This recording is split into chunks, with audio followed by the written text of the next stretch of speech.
Successful interior design is underpinned by a few basic laws that govern space, light, colour, materials. And I think that lighting is probably the most fundamental. You can use lighting to make a big statement. You can take a dull, soulless room and turn it into somewhere vibrant and exciting. Or you can make a serene, relaxing, calming space. But to understand lighting, you have to understand that it's more than just switches, sockets, plugs, and bulbs.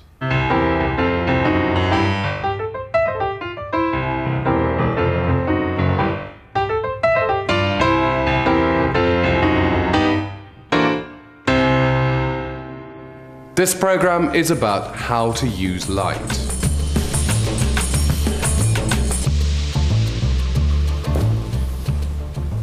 There are two aspects of lighting you need to bear in mind before starting a design scheme.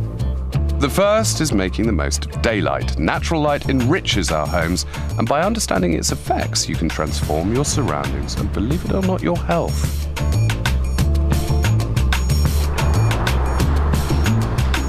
And believe me, light is good for us.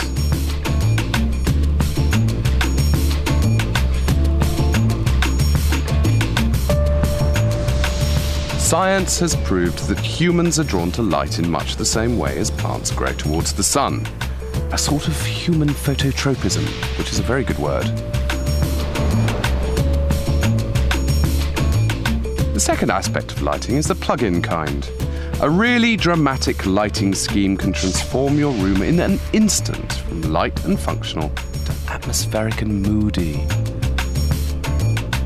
We are applying the rules of design to the kind of houses that most people in Britain actually live in. So, in our laboratory studio, which is built to the exact dimensions of the average British living room, I'm going to show you how light affects our perception of colour and texture, and how all designers use the same layering system to light any space. Understanding lighting isn't actually as difficult as many people would like you to think. Okay, so where do you start? Before you start spending money in a place like this, you have to understand a few things about your house. And first of all, you have to get your head around daylight. Light is much more than something that simply lets you see. It affects the way we feel and directly influences our moods. Expressions such as feeling in the dark or being in a black mood, or of course, seeing the light, are essential for our understanding of the planet. As a species, we now spend more time indoors than ever before. In fact, for some of you, that's as much as 90% of your day. We're very sensitive to the amount of light that's in our environment. We find gloomy rooms difficult to live in. We don't see as well in them, and that makes us feel uncomfortable. It may be something very primeval. There might be a adder hidden under the bookcase, as far as we're concerned. If you're in a light environment, you tend to be happier, you can see better, you tend to be more comfortable. And that's because it's what we need to survive. The Italians have the most fantastic expression. A house where daylight doesn't enter is a house where the doctor will soon come. Some houses like this so elegantly and successfully maximize daylight, but it wasn't always like that. Daylight can be a problem for a lot of houses. Because the majority of us live in houses built before the last war, built for another generation, they are, on the whole, dark and often badly lit spaces. Houses like this. You know, this house is so typically Victorian. It's got a front door facing north and a back door facing south, which means that, I mean, pity the poor rooms at the front. Look, the daylight is so feeble. So how can we maximise the light in here? There are architectural elements around the window that can be used in our favour. These slanted flanks will actually direct and funnel light into the room, which is good. But of course all of this big, scary secondary glazing is absorbing an enormous amount of light. One of the most straightforward things you can do if you want to maximise light in a room is make sure there's not too much going on around the window. Let the light come through as uninterrupted as possible. A big mirror in here would make a huge difference, particularly right slap bang there. That print is very, very interesting. Look at it. It's all about the effects of light. I think the people that live in here are aware of the fact that this is a very dark room. And that picture's become almost like a window through into a bright, sunny space. I want to make this their bright, sunny space. In fact, the changes in here can be effected without even flicking a switch. Please walk this way.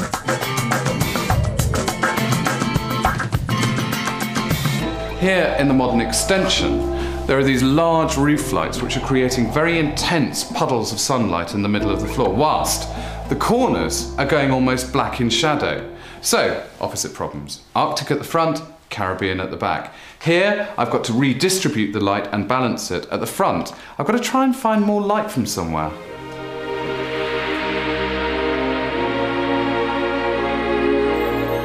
Okay, so having too much light in a room in this country is a pretty unusual problem to have. The question I'm so most frequently asked is how can daylight be accentuated? The British weather is so much to answer for. Ain't no sunshine when she's gone.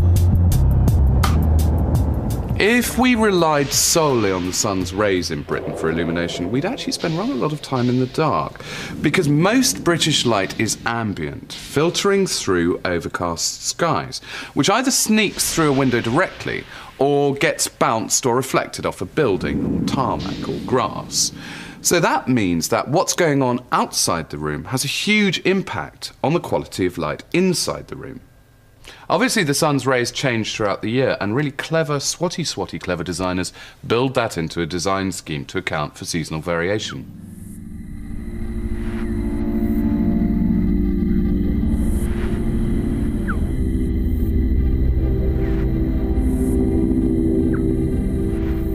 This is a facility used by architects to study how daylight enters a building at various times of the year.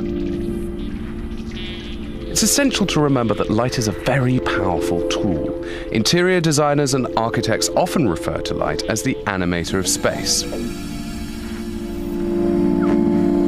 The sun is simulated by that lamp there, and then there are 270 other lights which create background diffuse lighting like the sky. So, I'm hoping that with a model of the Victorian house, in this context, I'm going to be able to understand exactly how daylight affects the space at different times of year.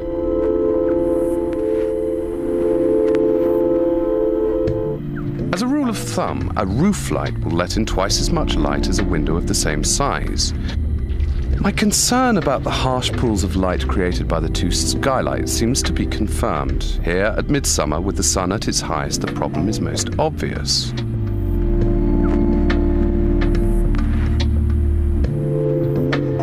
Yet interestingly, even during midwinter, there's too much contrast between the areas of direct sunlight and the darker corners of the kitchen.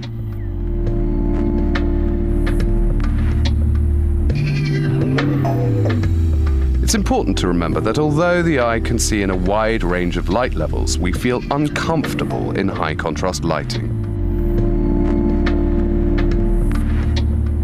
Now, you at home can learn nearly as much about how daylight affects a room by simply watching the way the sun moves around. Obviously, it just takes time. It's worth bearing in mind that the quality and colour of daylight varies according to where you live. British light is typically grey, quite different from, say, Southern Europe. The best place to compare British light with other parts of the world is in an art gallery.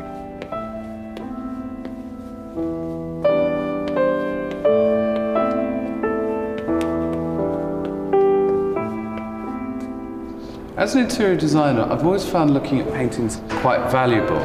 If nothing else, when you look close, the little spots of colour are almost a recipe that the artist has used to achieve the finished effect of creating light. And it does go to show that a south-facing living room in London or Paris is going to have a completely different quality of light to it than a south-facing living room in, say, Rome or Naples. For centuries, one of the most important parts of an artist's job was analysing and then capturing light. In this painting, there's a feeling of lightness and brightness, but it's all very chilly. It's obviously rather northern. In fact, this is Turner's take on Margate. But meanwhile, further south in Avignon, and look, it's beginning to feel a lot warmer, a lot more colourful. And then, for goodness sake, the countryside just outside Rome, and it's a gaudy explosion with blue skies, purple mountains, and dark, richly coloured shadows. So a colour like this, ravishing in the warm, clear light of Naples, is actually going to look really rather muddy somewhere grey and dark in Britain, like Margate. In our north-facing Victorian terrace that gets no direct sunlight in the front at all, I have to be very particular about the colour I choose. It seems quite straightforward to say that colour's going to play a big part, but in fact, there are some colours that are so badly behaved towards daylight, and they're the reds and the oranges and the browns and the blacks. They hold daylight like a sponge, refusing to bounce it back into the room.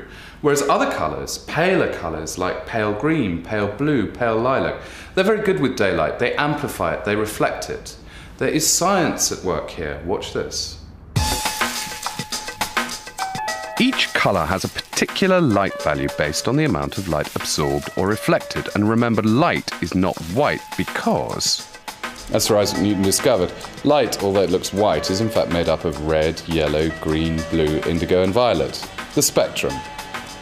So, what this means is when light hits, say, a highly saturated red wall, most parts of the spectrum will be absorbed, except the red, which is reflected. And that's why colours like this tend to close a space down. As a rule of thumb, the lighter the paint, i.e. the nearer to white it is, the higher the reflectance value will be. The green I'm thinking about for the Victorian front room has a lot of white added and therefore has a high light value. Well, I'm very pleased to hear that pale green is part of the well-behaved colour palette, because pale green is the colour for here.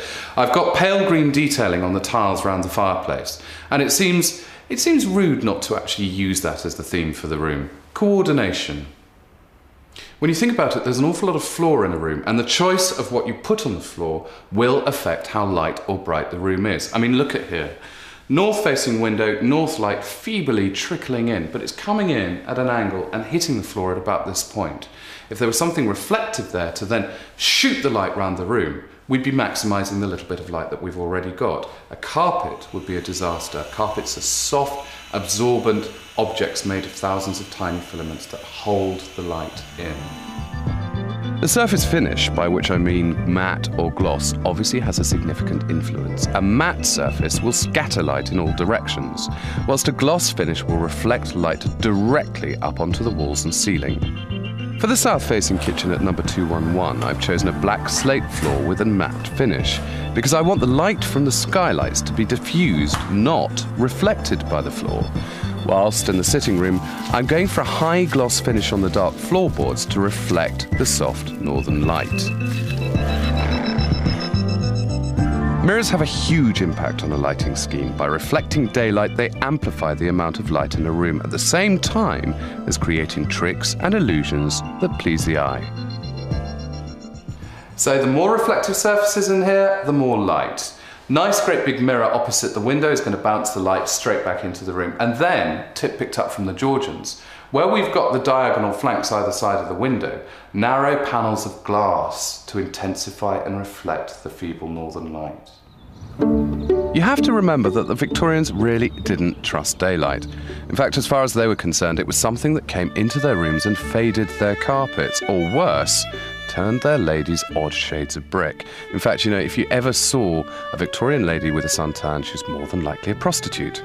So they made these great big barriers between them and daylight, heavy swags, tassels, fringes, anything they could use to get in front of the window and stop daylight coming in. So I need to bear all of that in mind. If I want to maximize daylight, I need to keep it bright and fresh with as little pattern as possible. These days we know so much more about the importance of light for our well-being. Over time, our bodies have adapted to the cycles of the sun, and our biological clocks follow the cycles of light and dark. The nerve centers in our brains are stimulated by the amount of light entering our eyes. Light affects our whole central nervous system, which affects how excited or relaxed we are. It also affects the pineal gland, which is responsible for the production of a sleep hormone called melatonin. And as such, it sort of makes us awake, as opposed to being in a sleepy state. Over the last 20 years, Byron Michaelides has researched the link between light and our emotional makeup, in particular the condition called seasonal affective disorder, commonly known as SAD.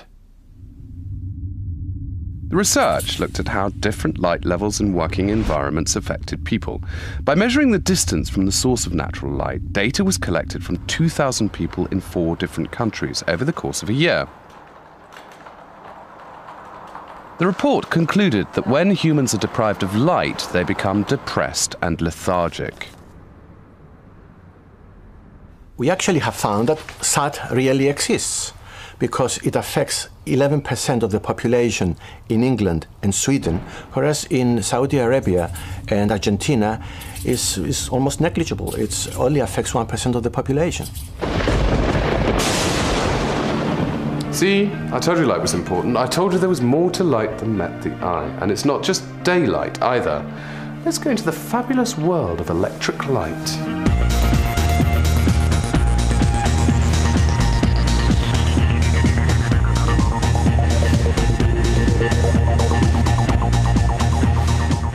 There's a secret to lighting, and that is to go that much further than just the ability to turn on a switch and banish dark.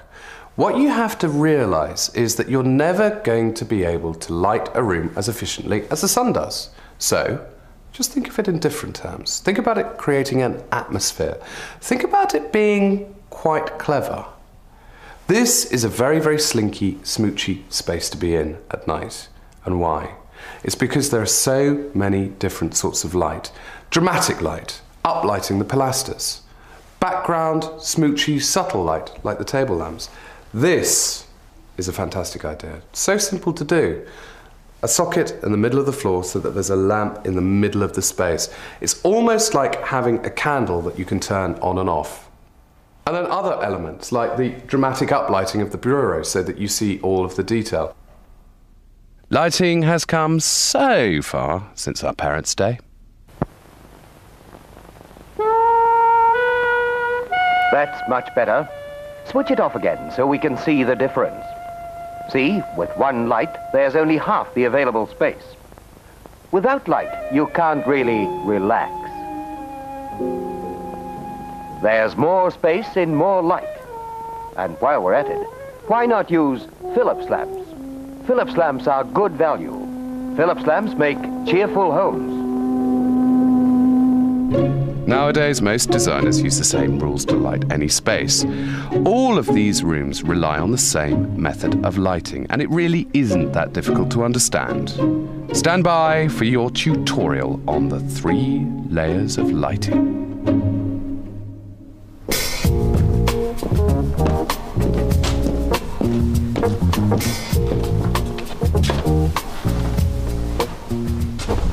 The first layer is general light, and most people would recognize this as a general light. Rather an unlovely light, which is why it's a surprise it's still a legal requirement in new build houses.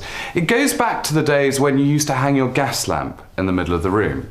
Now, anyone that still lights a room like this with one bulb in the middle of the space and is feeling a little bit depressed at the moment, I'm afraid it's your own fault. There are far better, far more versatile ways of creating general lighting.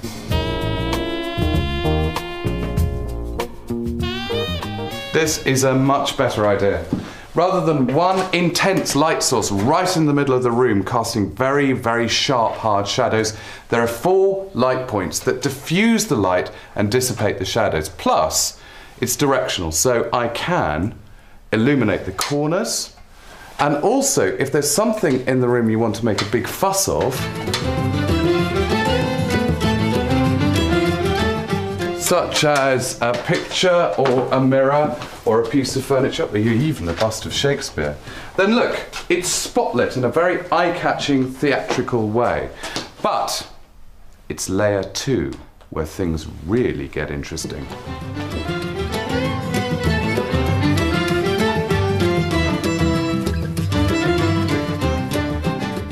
The second layer is accent lighting. Anything that creates mood, that creates atmosphere, that creates pools of light.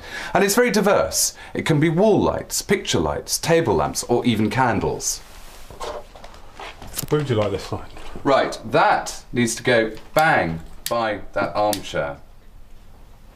Because that is the third layer, task lighting, illuminating an area where you have a specific function, in this case, sitting comfortably and reading a book.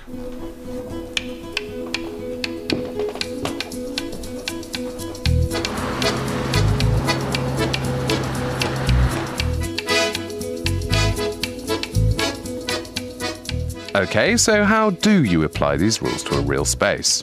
The first thing you have to do is decide where you want your lights. Each layer will need to be controlled individually. If you don't, your room might end up looking like, well, the Blackpool Illuminations.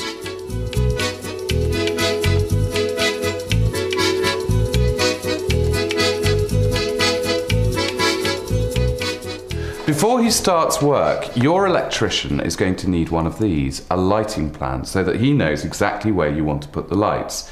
It looks scary, but actually it isn't really. Providing you bear in mind the 3 layers of lighting. I have a specific problem in this space, which is that I need to rebalance the light. I need to distribute the light much more evenly around the area. So I'm going to use a series of small downlighters to create puddles of light. This is ideal for a kitchen. The last thing you want to be doing is casting a shadow over what you're cutting or what you're stirring. Like a lot of large kitchens, there's enough space to eat here as well as prepare food. So there needs to be an alternative layer, a mood layer, that gives a lovely convivial atmosphere. And that I'm going to achieve by wall lights and also some table lamps on the work surface, which is an important point. It's a big area. I don't want pinpoints of light. It needs to be spread. The next thing you need to consider is the bulb. Just as paint comes in lots of tones of white, artificial light comes in many contrasting shades.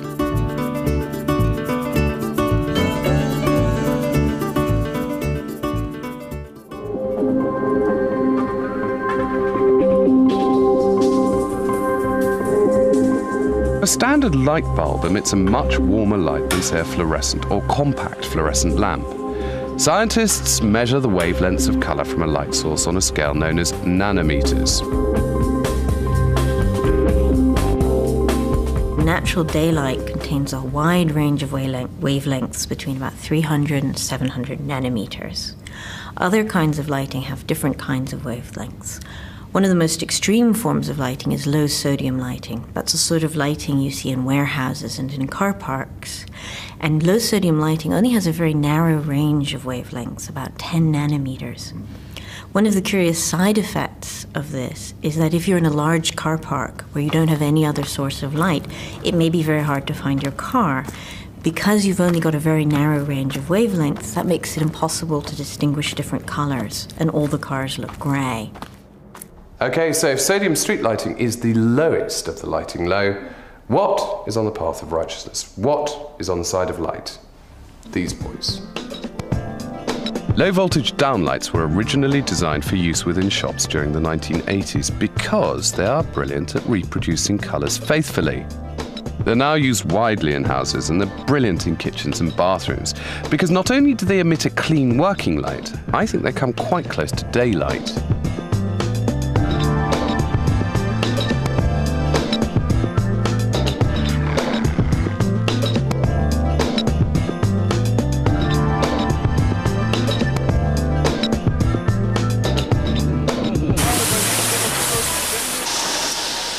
There are over 2,000 different types of bulb manufactured for the home, yet the majority of us use this, the standard light bulb.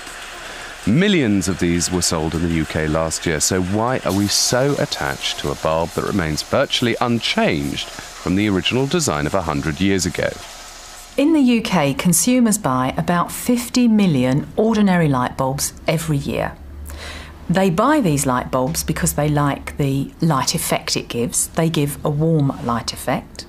And that's what we prefer in this particular part of the world. Interestingly, there are other parts of the world where that's not true. So, for instance, Hong Kong. The climate there is much warmer, it's much more humid, and when the consumer that lives in Hong Kong goes into their home, they go in to cool down. If they're lucky enough, they have air conditioning, but they will also have much cooler light sources, and we would describe those as blue in this country, so they wouldn't be appropriate for us, but in Hong Kong, where I want to cool down when I go indoors, it's perfect for me. Increasingly, lighting companies understand how different light sources can be used to influence our mood. This lighting lab has been set up to teach architects and designers how to light commercial spaces. They know that a supermarket lit like this will create a very different effect from one lit like this. A combination of different coloured light sources are used for different products. Over the vegetables and bakery, directional spotlights fitted with warm bulbs are used to enhance the colour and the textures and entice us to linger and to buy. You make it warmer, make it more inviting, and perhaps even prices can be a little bit higher. Believe it or not, these rules are relevant at home. I mean, look at this downlighter. That's selling me champagne. Can I open it? No. Oh, go on. Absolutely not.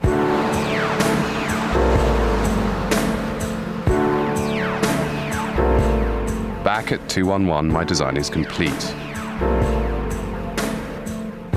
And light now does what light does best, creating an atmosphere. Lighting in here is about simplicity. It's about back to basics. It's about creating this kind of mood, this kind of atmosphere where you can sit, you can relax, you can enjoy the food, enjoy the conversation. But in an area like this, you need the right kind of lighting to be able to prepare the food in the first place. And why not indulge the space here? Create a little area where you can sit and read a book.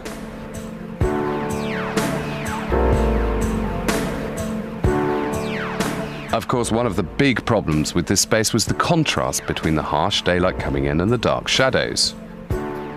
So Venetian blinds down at the French doors solve part of the problem. Whilst these plants will eventually grow across the wires to create an Amazonian tree canopy that will filter out the daylight. And just think, what good exercise it'll be climbing up to water them.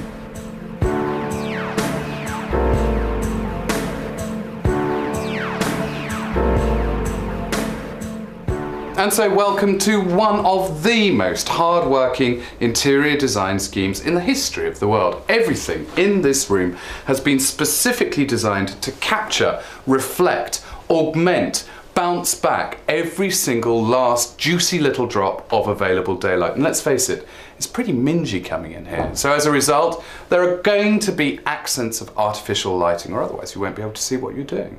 And if nothing else, well, thank heavens for mirrors.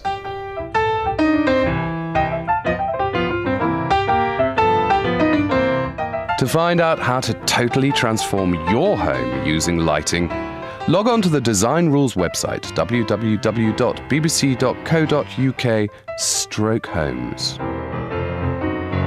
In the next Design Rules, we look at the touchy, feely world of texture and how pattern can be used to please the mind and the eye.